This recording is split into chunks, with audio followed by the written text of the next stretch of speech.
Welcome to the Alberta Legislature for Friday, May the 11th, 1990. I'm David Carter, Speaker of the Legislature and member of the Assembly for Calgary-Egmont. Last evening, the House sat till midnight dealing with the main estimates which have been dealt with previously in Committee of Supply for the various departments. Today, during question period, no doubt there will be further questions with regard to the strikes that are in process. After question period today, the House will start on to the next series of estimates for the budget. In this case, Committee of Supply will be dealing with the Alberta Heritage Savings Trust Fund Capital Projects Division estimates, probably dealing with the Department of Agriculture, Farming for the Future, Irrigation, Rehabilitation and Expansion, and Irrigation Water Supply. Then moving on to Executive Council, Occupational Health and Safety, and then Forestry, Lands and Wildlife. A very full agenda for today. Have a good weekend.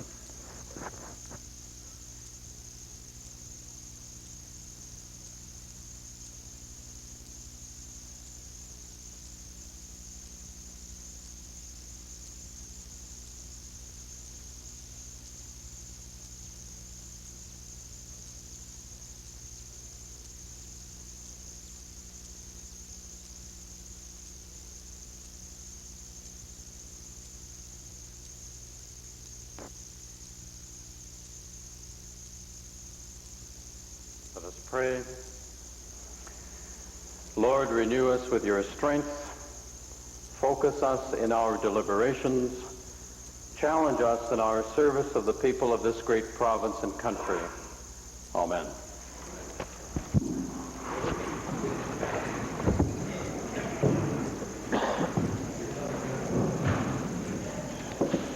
Introduction of visitors. Presenting petitions. Reading and receiving petitions. Presenting reports by standing and special committees. Notices of motions. Introduction of bills. Minister of Advanced Education. Speaker, I beg leave to introduce Bill number 27, the Advanced Education Statutes Amendment Act 1990. The purpose of this bill, Mr. Speaker, is to amend the Universities Act, the Colleges Act, the Technical Institutes Act, and the Private Vocational Schools Act from the point of view, Mr. Speaker, of making it, on the one hand, easier to manage the system, but more importantly, to comply with matters raised by the Auditor General in his annual report. Minister of Advanced Education has moved first reading of Bill 27, Advanced Education Statutes Amendment Act 1990. Those in favor of first reading, please say aye. Aye. Opposed, please say no. Motion carries. The member for West Loch Sturgeon surrendering.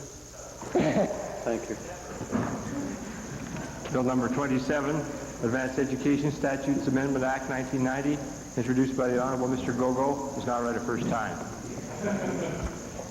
Tabling returns and reports. Minister of Health. Mr. Speaker, I wish to table with the Assembly the response to question number 243. Thank you. Introduction of special guests. Member for Drumheller, followed by Minister of Energy. Thank you, Mr. Speaker. It's my pleasure today to introduce to you and through you to all members of the Assembly 24 grade 9 and 10 students from the Hazar School. They are accompanied by their teachers, Robert Rudolph and Sally Phillips. I'd ask them to rise and receive the traditional warm welcome of the Assembly.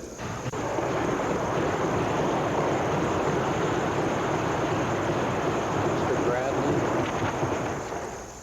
Minister of Energy. Speaker, I'd like to introduce to the members of the Assembly someone who is sitting in the members' gallery. He is Mr. Larry Clausen.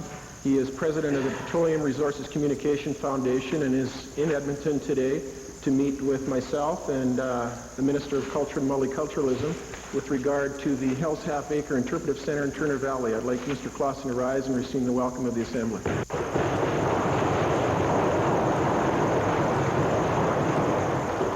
Edmonton Center. Thank you, Mr. Speaker. In the public gallery are some out-of-province guests with us this morning. I'd like to introduce to you and through you to members of the Assembly, John and Peggy Micah, who are here from Victoria. John, a council in the municipality of Saanich, and Peggy, who has been a very good help and dear friend of mine in Edmonton Centre. I'd ask that they please rise and receive the warm welcome of the members of the Assembly.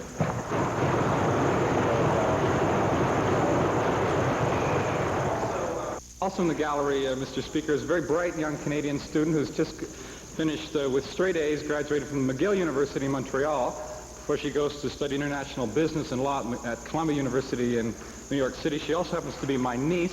Her name is Lisa Shirk. I ask if she'd please rise and receive the welcome of the members. Tabor Warner. Thank you, Mr. Speaker. I am pleased today to introduce a group of students from the Earl River School in Milk River. They are accompanied by teacher Tom Dursa and by a couple of very hard-working volunteer parents, Mrs. Barb Snow and Mrs. Leslie Cody. I'd ask the students, their teacher, and the parents to rise and receive the warm welcome of the Assembly.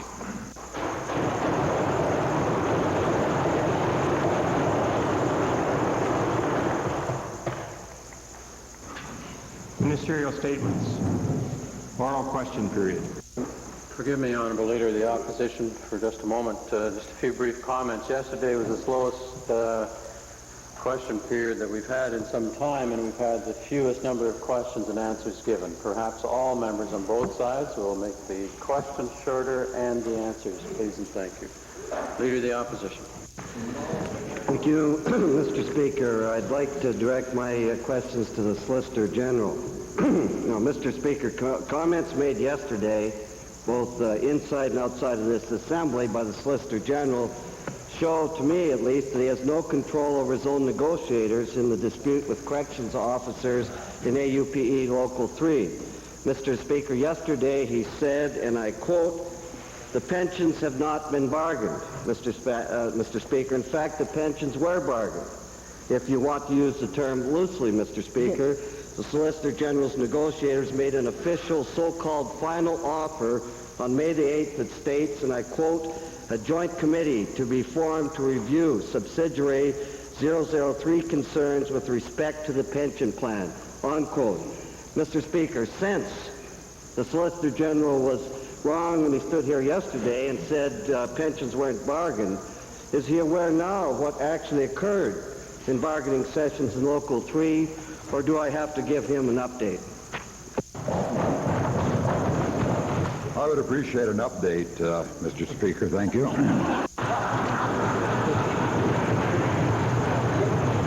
Well, Mr. Speaker, we're always glad to oblige. Mr. Speaker, we're always glad to do the government's work for them. Somebody asked us. You bet. Here. Mr. Speaker, also yesterday, this minister said that union negotiators walked away after just 2 hours of negotiations. Mr. Speaker, in fact, those negotiators were at the table on February the 26th, March the 14th, April the 10th, April 11th, April the 12th, as well as May the 8th.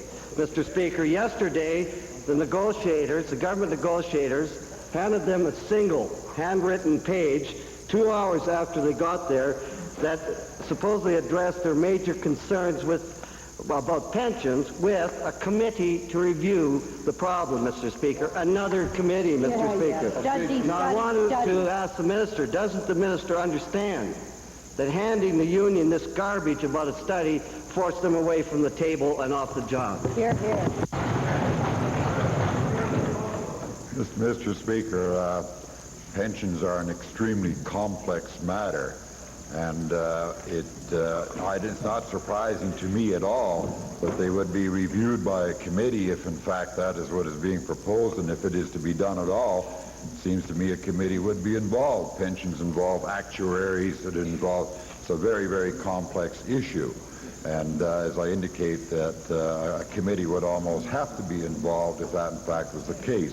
In respect to the 2 hours and the walkaway, Mr. Speaker, I was referring to the last day of the negotiations that took place. I wasn't referring to the negotiations that started taking place some time ago, as indicated by the Honourable Leader of the Opposition. All the same contract. Mr. Speaker, the point is to the minister that this is not serious negotiations when you walk in and hand this page out, Mr. Speaker, and say that you'll set up a committee for pensions. It's part of the same problem we have with the caseloads. The union feels frustrated because they can't negotiate these things. My point to the minister is this, and my question to the minister is this.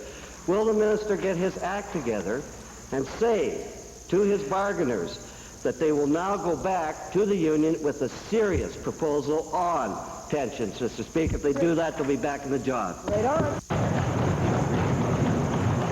Mr. Chairman, I'm not in a position to say what I would do if I was in the position of giving instructions to bargainers. The bargainers, as the Honourable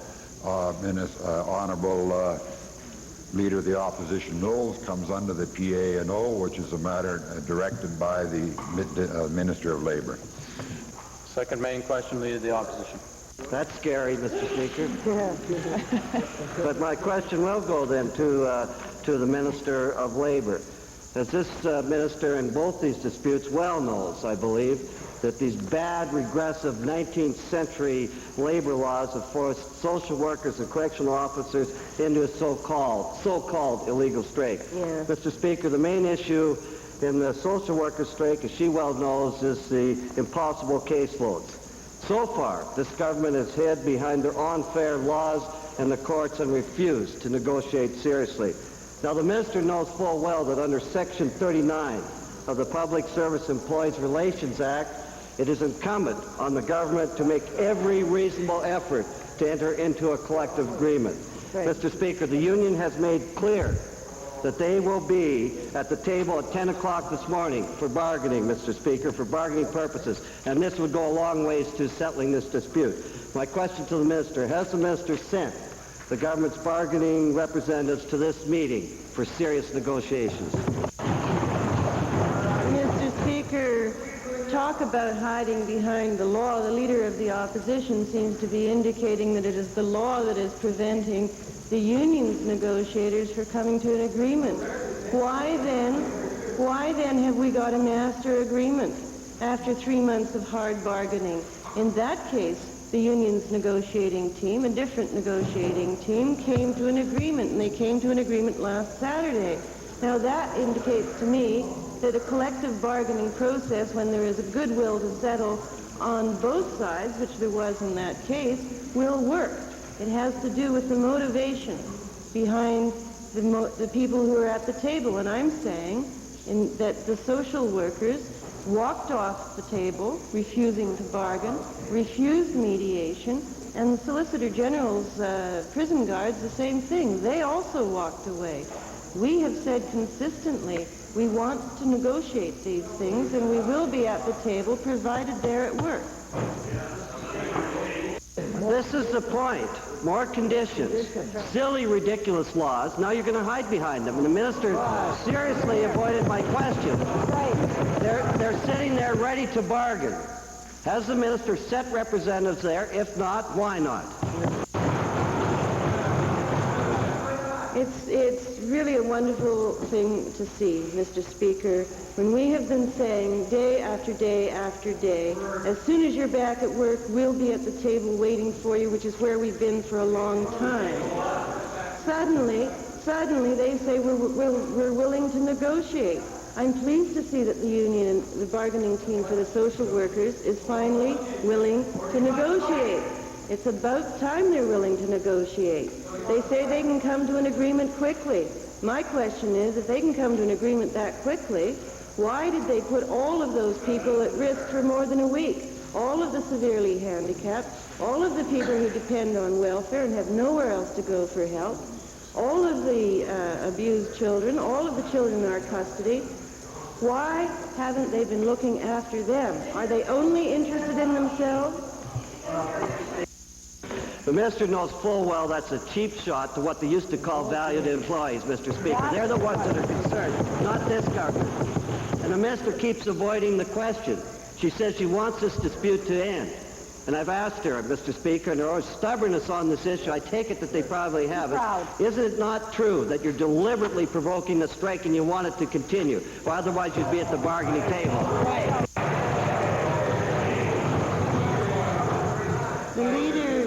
The leader of the official opposition, the leader of the New Democratic Party, has now said that it was not the social workers who walked out illegally.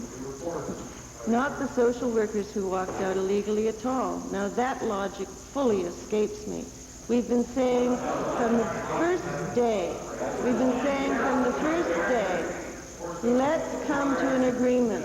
The issues here are very simple. They're pay and their caseload. We had an offer on the table. They put a counter offer on the table, and then they walked away. Let me ask you, Mr. Speaker. They walked away from the table and they withdrew their services from some of the most vulnerable people, in the province. Now I ask you, Mr. Speaker, where is the leader of the opposition on this?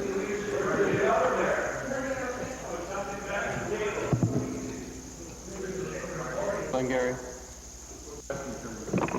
Mr. Speaker, if you walk out to the legislative building and talk to the social workers who are there almost every day, I suspect we'll be there again today, you'll find from your discussions with those social workers that they're unhappy with the management of the Department of Social Services. They say that there are too many managers and that issues aren't being dealt with properly. Now, Mr. Speaker, it would seem that with this many managers now managing the front lines in a strike, that contingency plans and emergency plans would be properly dealt with, but they've not been dealt with. My questions are to the Minister responsible for social services. As at today, as at this moment, Mr. Minister, no contingency plans have been worked out with the Department of Social Services of the City of Edmonton, and no discussions have taken place with respect to assistance from social services in Edmonton. I'd like to know why those discussions have not taken place to ensure that emergencies are properly dealt with in the City of Edmonton. Thank you. Well, again, Mr. Speaker, I've said it before, and I'll repeat it for the leader of the Liberal Party, that we are responding as effectively and as best we can. And yes, we have had discussions with other jurisdictions that have been very helpful in assisting us, and we'll continue to have those discussions. Mr. Speaker, I can say again, for the most part, what yeoman services, our managers, and those dedicated, committed social workers that are crossing the picket lines, what yeoman service they are providing, they're not prepared to jeopardize these services, and for the most part, they've done extremely well. But again, Mr. Speaker, I wouldn't want to leave this Assembly or the public with the impression that services haven't suffered and that services aren't in jeopardy, because they are. Without question, we're able to deal with the emergency situations for the most part, but again, I would want the leader to know that as it relates to child welfare, that some of those situations are already backing up in the courts, and that yes, we're having trouble responding the way we should.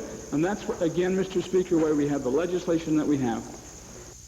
Well, Mr. Speaker, it's simply not the case. Emergency plans have not been worked out by your department and the social services of the two major cities. My next question to the Minister is this. In the past, there was a 24-hour hotline to deal with matters of child abuse. It seemed like it was necessary then, and it seems like it would be more necessary now. I'd like to know why, Mr. Minister, that hotline isn't being manned and looked after now on a 24-hour basis. Well, Mr. Speaker, again, it's interesting. These were some of the concerns that we raised at the outset of this strike when that leader was saying, good for you, we support you strikers. And I know that he's reversed his position, and I'm glad of it, because it is important for us to be showing some leadership in this Assembly. As it relates to the hotline, again, that's an example of the kinds of cooperation that we've received from communities, and what we've done in that instance, Mr. Speaker, is that it used to be that the hotline calls were channeled directly to child care workers. Again, there's a strike on. We don't have enough child care workers to be able to respond to all those calls. And so the police have stepped in and have agreed to assist us in this instance. And so those calls are being channeled now into the police department so that they're able to respond directly. Mr. Speaker, let's get this straight. There's been no reversal bad law is bad law, and I can't condone the minister's position or agree with the minister's position with respect to that bad law. But when a judge makes an order, that order has to be followed. My final question... Edmonton Glengarry, all right. Order, please. Especially on the last supplementary, there's no time for a response. Get to the question. Mr. Speaker, social workers do not believe the minister will solve the issue of overload. This has been studied to death. Honorable member, honorable member, honorable member. Ask the question, please. Given that nobody believes you, Mr. Minister, what date will you set to comfort these social workers by saying that by such and such a date the issue, if they... Thank you. We've had the question. Thank you. Order, please. We've had the question. Well, Mr. Speaker, let me first of all say I apologize if I misunderstood the Liberal leader's position on this strike. It's always hard to understand what the Liberal position is on anything because they change so often. As it relates, Mr. Speaker,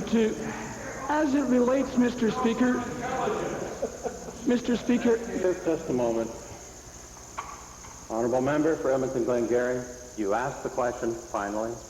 Please stop asking it again while the minister is trying to give the answer. Thank you very much, honorable member. Thank you very much, Westlock Sturgeon. Thank you. That's right. The chair is talking more than the others because you're not learning the way this question period is going to be run. No.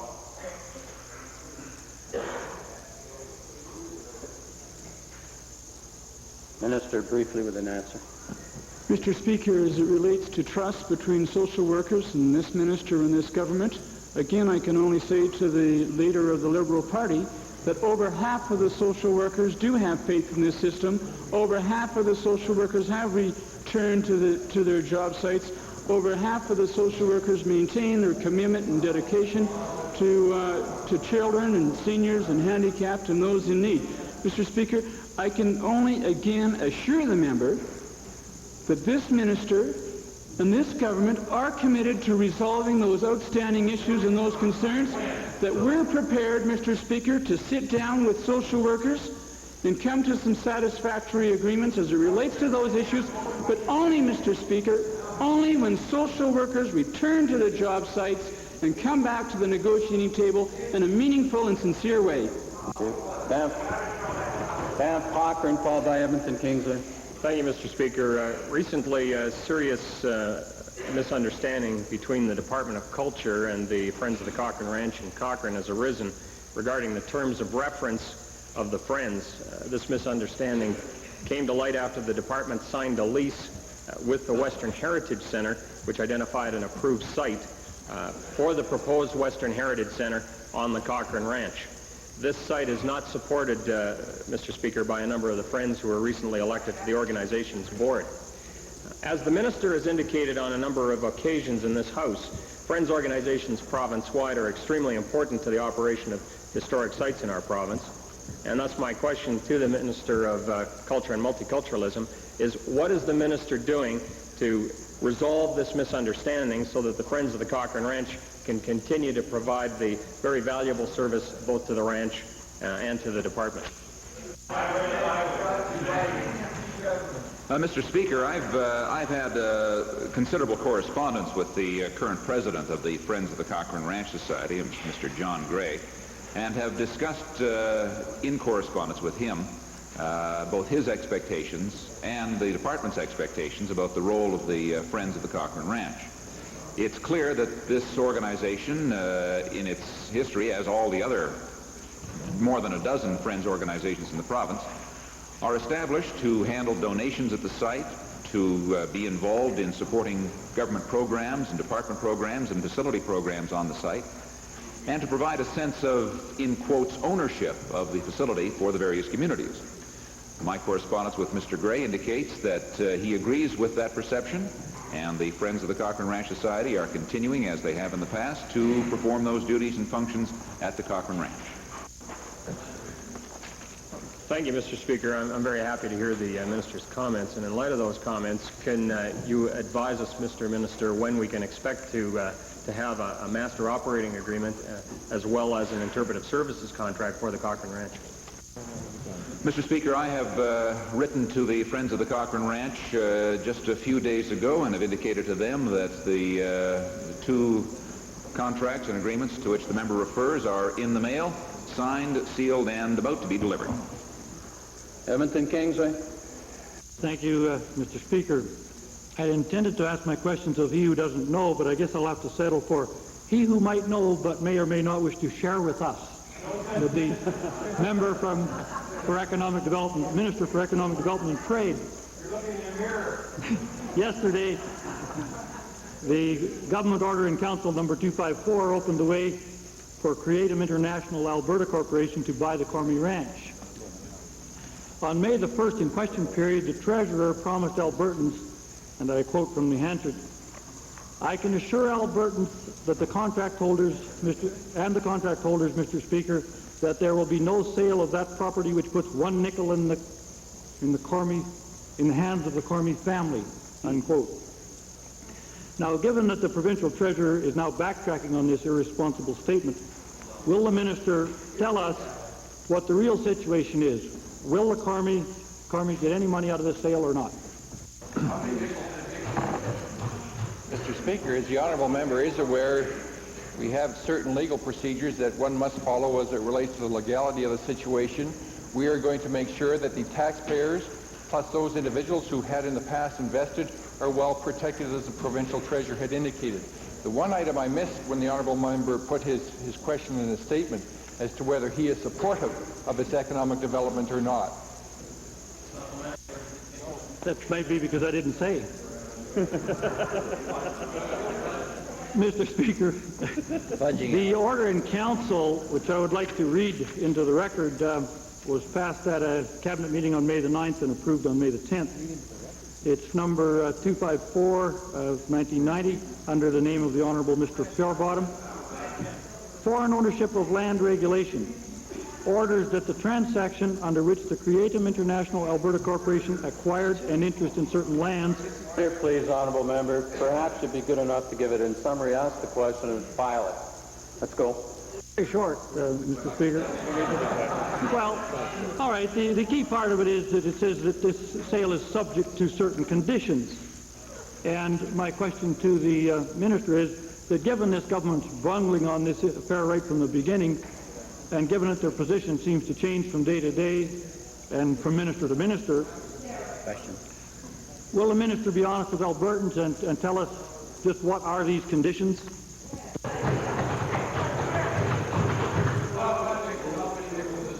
Mr. Speaker, I'm happy, and I recognize that the time of the House is short, so I'll not go into it in any great detail. But our position has been consistent, and I'm not sure what the honourable member is referring to, because his statement prior to putting the question is very misleading and it is not factual. We wanted to make sure that not only the taxpayers were protected, but that we had in place the proper environmental protection as it related to this development. We wanted to make sure that the certain tourism aspects, recognizing the importance that it does play to the diversification of this province, are well protected. We want to make sure, prior to agreeing to this, that we had all the T's crossed and the I's dotted to make sure that this very important project for the development of Northern Alberta went ahead on the basis that we deemed best advisable. Vegreville, followed by Edmonton Gold Bar. Thank you, Mr. Speaker. My colleagues and I in the official opposition have been urging this government to pay attention to the income deficiencies projected for Alberta farmers. And when raising these concerns, the Minister of Agriculture kept saying that farmers are enthusiastic about spring and everything's coming up roses. But now the federal government's put money on the table, Mr. Speaker, and when questioned in the legislature on Wednesday about the $80 to $100 million of assistance that the federal government's willing to make available to Alberta farmers, the Premier said that his government won't contribute matching dollars to help because it's the federal government's job to fight export subsidies to the U.S. and European common markets. Free trade. Now, even though it's expressly prohibited, Mr. Speaker, by clauses in the conservative free trade agreement, The Americans have used, are using, and will continue to use their export enhancement program to steal customers away from our grain farmers, proving every day that they don't consider that deal to be worth the paper it's written on.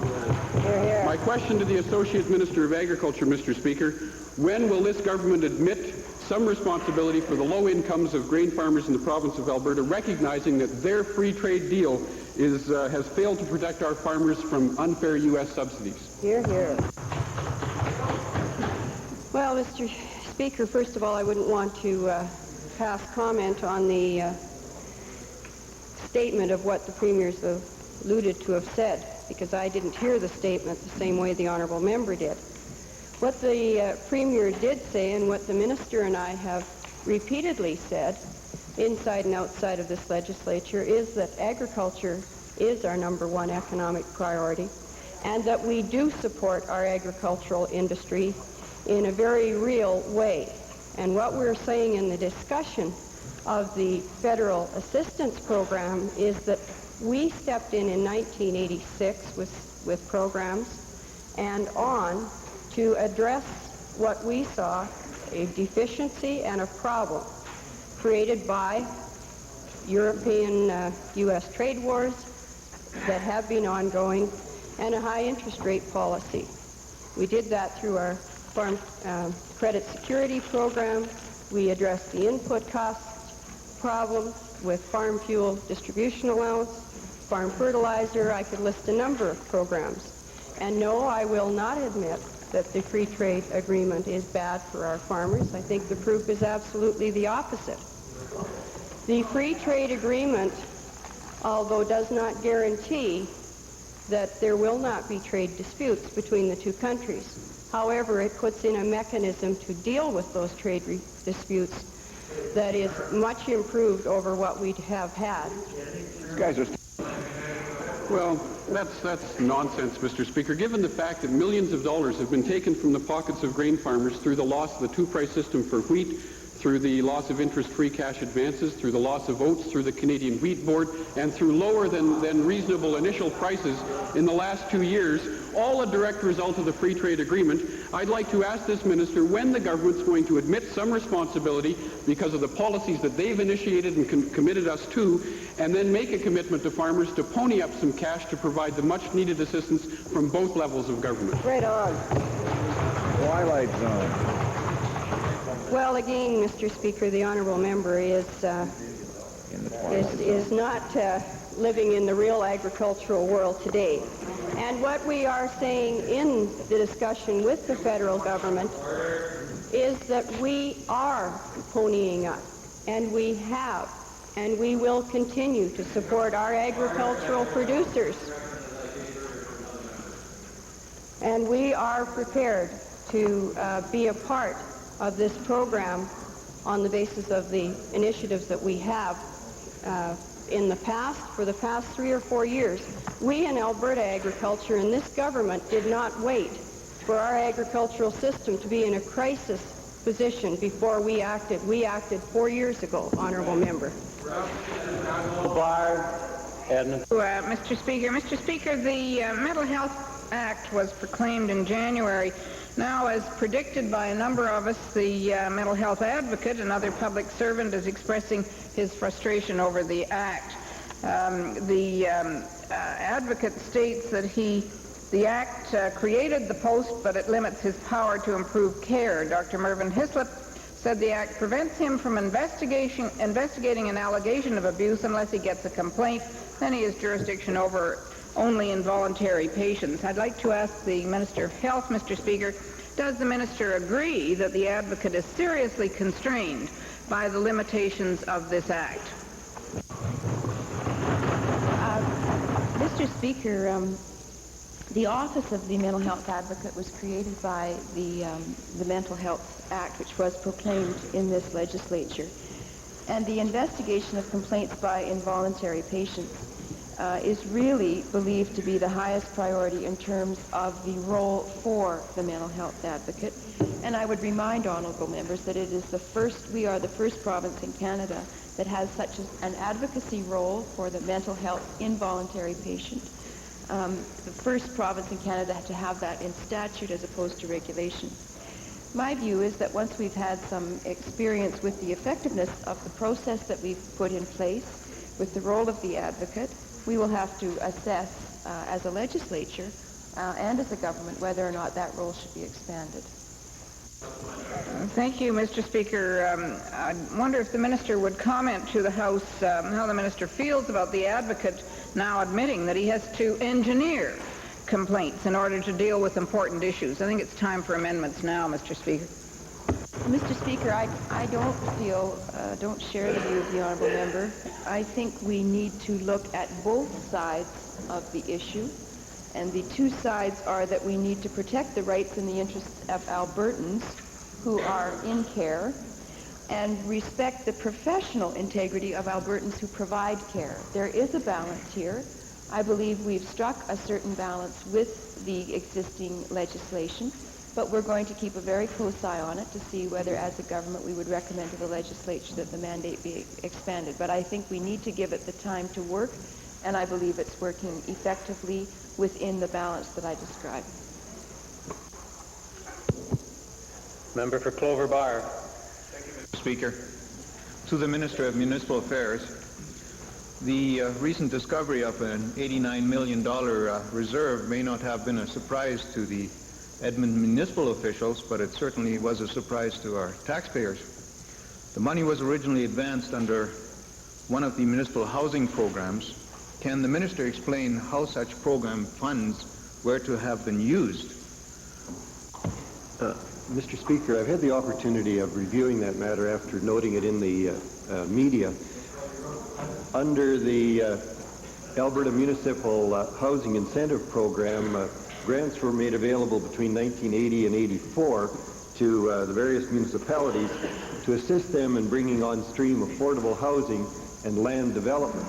We found, the government of the day found that in 1984 that there wasn't a demand there, so this money remained in the reserve fund of municipalities, and in this case it happens to be Edmonton.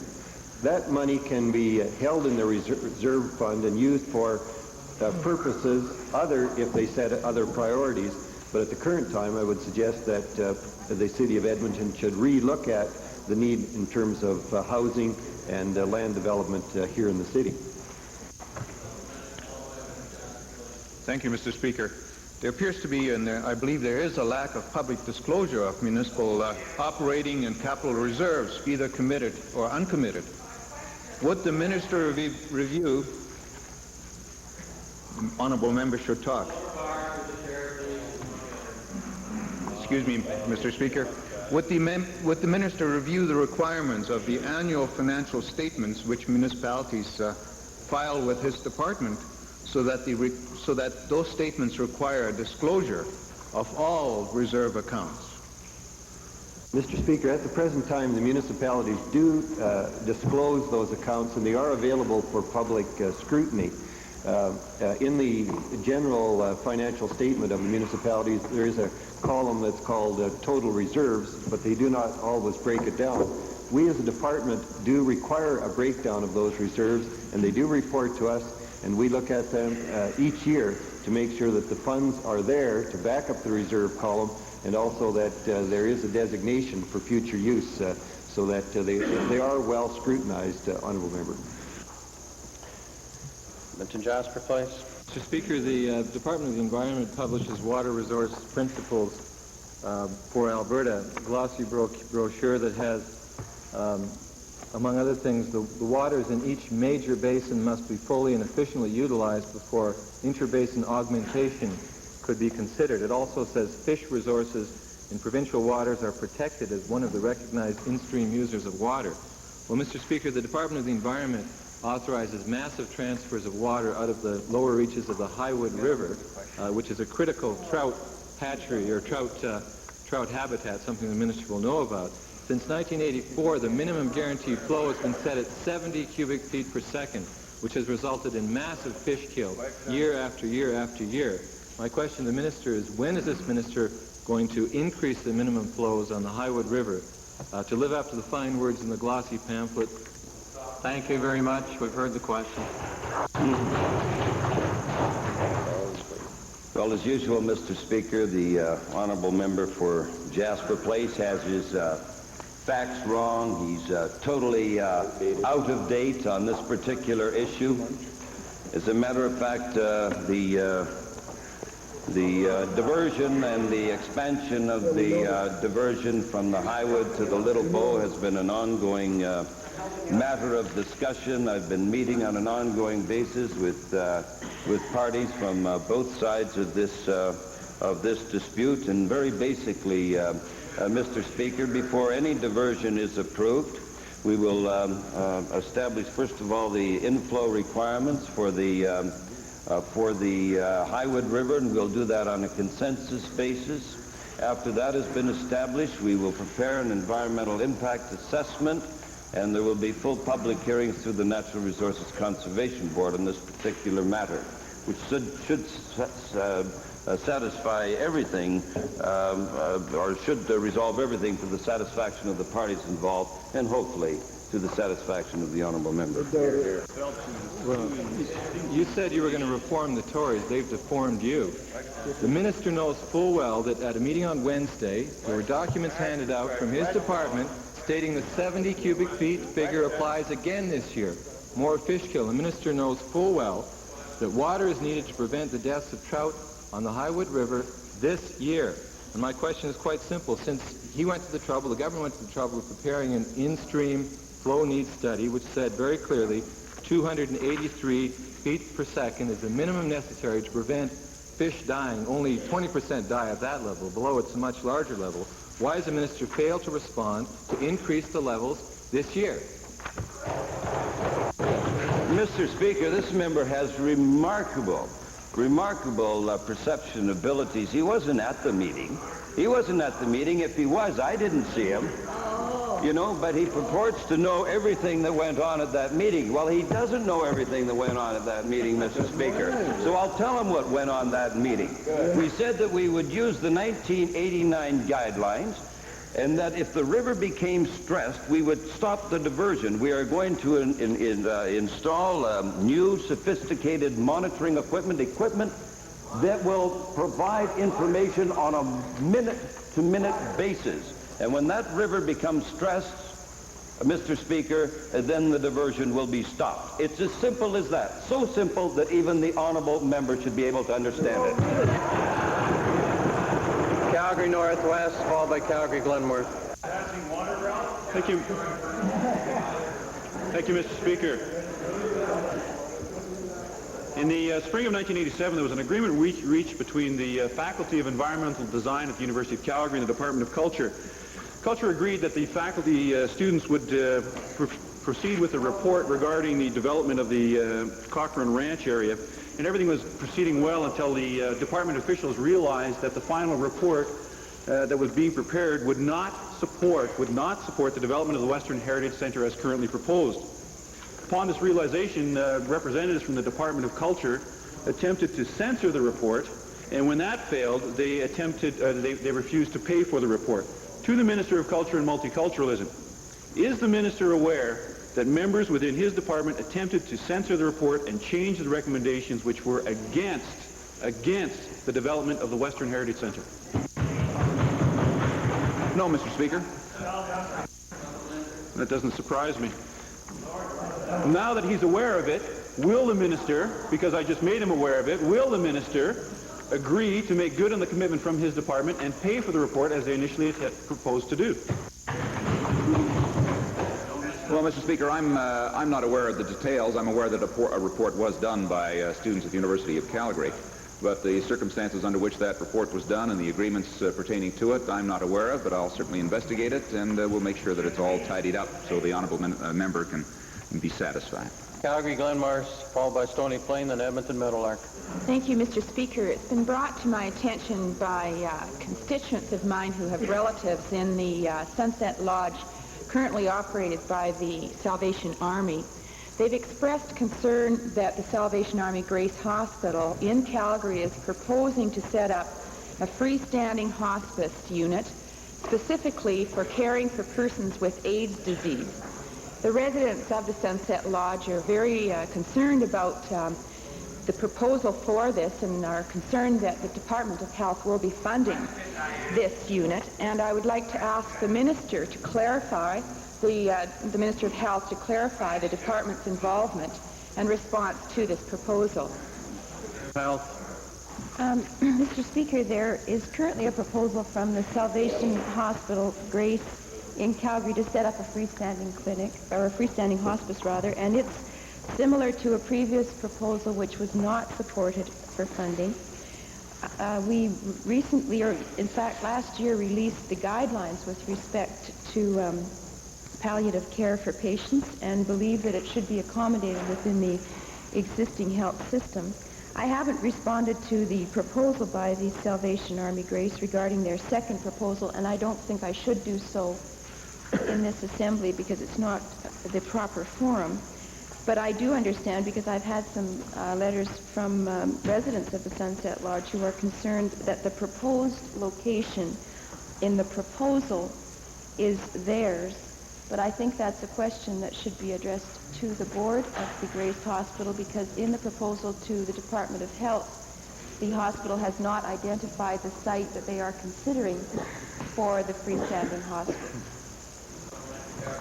Mr. Speaker, if the Salvation Army Board does decide to go ahead, would the Department of Health then fund home care to provide palliative care in the Sunset Lodge?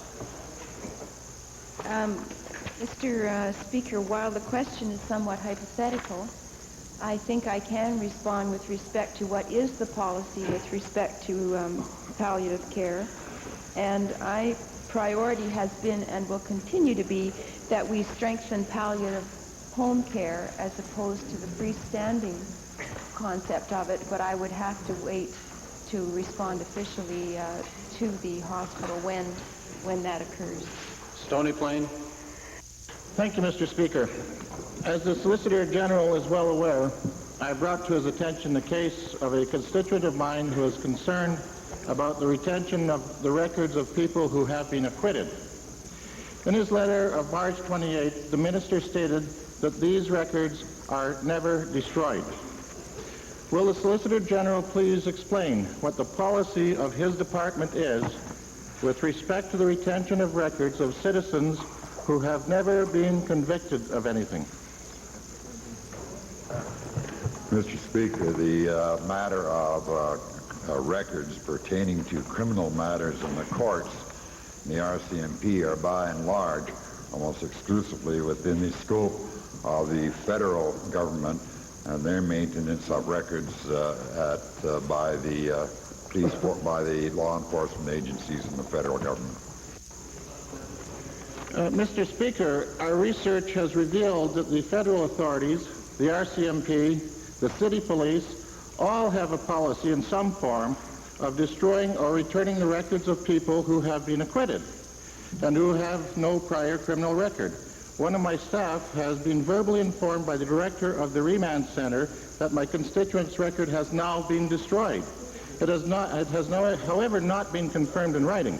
My question is, given that the Solicitor General stated in his letter that these records are never destroyed, could he explain exactly which agency it is that this policy applies to?